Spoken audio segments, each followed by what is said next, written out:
Mo Egger, as we are on the cusp of the conference championships of the National Football League. Mo Egger joins us from Cincinnati, ESPN Radio. How you doing, Mo? Rod, I've never been better. How about yourself? Oh, good. Do you have any circus stories for us, by the way? I just found out the circus is coming through Sunrise, Florida this weekend. I didn't even know there was still a circus. Did you go to it as a kid? No. Mom and Dad never took me to the circus. And now, as the proud parent of a 6.5-year-old, she has yet to ask me to take her to the circus. The thing about going to the circus is, to the best of my knowledge, like as a kid who is into like competitive stuff, nobody wins or loses at the circus, if I'm not mistaken. So that I had no interest in that, and that remains to this day. Also, let's be honest, clowns are creepy and elephants stink. How about that? Hey, well, somebody might die at the circuses that I went to, and that was entertaining enough for me. Well, that's different now. So, you should have gone. We have the possibility of death. You know that you could have, as 8-year-old me, you could have said, "Hey, Mo, look, somebody might bite it tonight. You want to go to the circus?" Might have been more inclined to say yes. It's right. You were going to the wrong places. Mo, this morning here, as I was leaving the gym, the guy said, David said, "Who do you got this weekend?" And I said, "Well, I'm cheering for Detroit. I can't pick winners. I can't. I can't. But how about you? Maybe you will go out on that limb. What are you expecting this weekend?"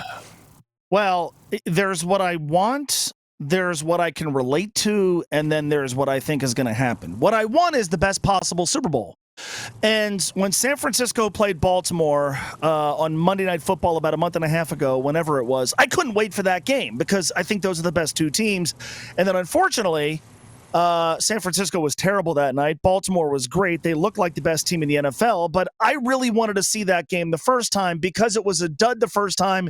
Doesn't make me want to see it any less the second go around. I think that gives us the best game between the best two and most complete teams. So that's kind of what I want. What I can relate to, though,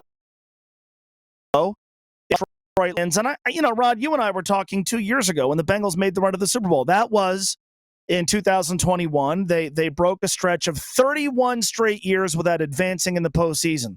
When the Lions did the same thing for the first time since 1991, 2 weeks ago, there are a lot of us who could remember what it was like watching Bengals fans and experiencing as a Bengals fan what it was like to see your team finally break through and win that elusive playoff game. The Lions have never won a Super Bowl. The Bengals have never won a Super Bowl. And so I think there's a big part of a lot of us in Cincinnati who we can relate to what they're going through in Detroit. And, because they're new and because I think they have a really fun and likable coach and they're sort of the Bengals of the NFC, boy, we could relate to wanting to see them finally deliver a Super Bowl championship to the city of Detroit. Then there's what I think is going to happen. What I think is going to happen is Kansas City is going to be a really tough out for the Baltimore Ravens because what they can do defensively, I will say this about Baltimore against Houston. They avoided the tightness that I thought was going to come if they ended up in a close game at home with all the pressure on that franchise, all the pressure on Lamar. But I wonder what it's going to be like in that stadium if we have a close game in the second half or if Kansas City plays from ahead. From a gambling perspective, if you're giving me 3.5 points with Patrick Mahomes and a Chiefs team that, let's face it, there's a lot of folks who didn't feel like they were going to be here against a Baltimore team that has with it a lot of pressure, I'm inclined to take the 3.5 points. I think San Francisco is going to win and cover the number against the Detroit Lions. They're at home. Now, Deebo Samuel's health would concern me a little bit, but I just feel like they can take advantage of Detroit's secondary. The line for KC and Baltimore is closer because I think it's more likely to be a really, really good game. But from a gambling perspective, if we're looking at point spreads, you're going to give me 3.5 points with the defending conference and Super Bowl champions. I'm going to do that. I'll take those numbers. I'll take those points with the Chiefs, even if I think Baltimore has proven all year long it is the better team, and they are playing at home. I could talk about this forever with you, but I want the biggest reason we wanted to bring you on was to talk about Brian Callahan leaving the Bengals as offensive coordinator to take on Darren's Tennessee Titans as the head coach. How will this affect the Bengals? Brian Callahan gone. Well, at some point there was going to be some sort of disruption to the coaching staff, right? I mean, they had gone to consecutive AFC championship games, made a Super Bowl, and this year brought back basically the same coaching staff. That was only going to go for so long. And where the disruption was most likely to come was going to be on the offensive side of the ball, because those are the coaches that are most closely aligned to Joe Burrow. I think Brian Callahan did really good work here. And people are going to fixate on the fact that in Cincinnati, he didn't call plays. To me, that's not what coaching is about. Coaching is about leadership, culture establishment, teaching, coaching the positions, implementing game plans. Who's screaming the call into the headset is not that important to me. I think if you look at Brian Callahan's role in helping the Bengals craft teams that were far better than the ones that he was coaching when he first got here, I think you would be very impressed. I've always felt like the Bengals offensive coaching staff doesn't get the credit it deserves for getting Joe ready to play week one his rookie year when they didn't have minicamp. He was learning the offense from his parents' house in Athens, Ohio. They didn't have preseason games, and yet game number one, Joe Burrow played like a competent, established NFL starter. I also feel like the offensive coaching staff hasn't gotten the credit it deserves for figuring out how to make the offense functional in that playoff run 2 years ago, when every single week they knew they had to design game plans around a horrific offensive line. I also think some credit should be given to the offensive coaching staff for getting Jake Browning up to speed and having him be in a position where, in his first run as a guy who was getting regular snaps in the NFL, was able to keep the Bengals afloat. The offensive coaching staff goes beyond Brian Callahan. He was the offensive coordinator. I think his work in those three instances are enough for me to think he deserves a chance to be an NFL head coach.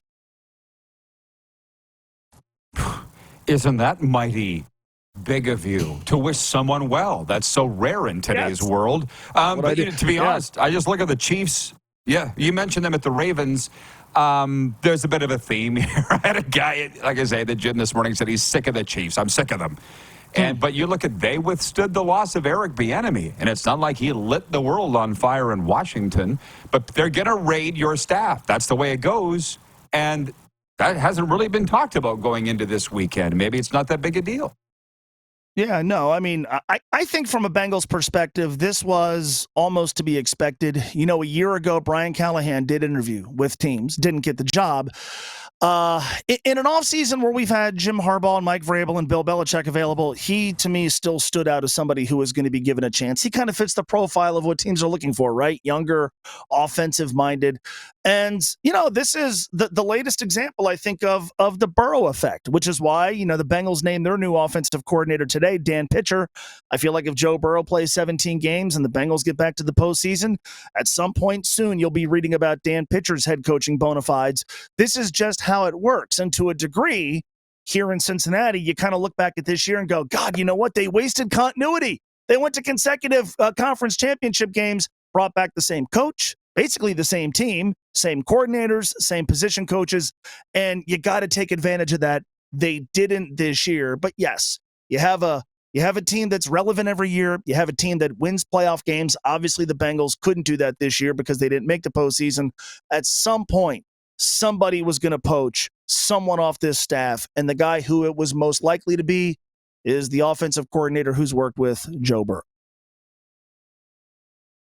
There you go. Man, wonderful update. This is why we did it. Mo, enjoy the games, my man. We'll talk soon. I get lonely when you don't call me. So thanks for having me. Hopefully it's been like 2 months. Hopefully it's not 2 months next time. If you ever need a Florida perspective on things, you can call me as well. If I need a Florida perspective, I'm coming to Florida, and I'm not bringing any microphones with me. So Bingo! I gotcha. Okay. All right. Thank you, Mo. Hey, man. Yep. Mo Egger from the appropriately named Mo Egger Show. ESPN Radio, Cincinnati.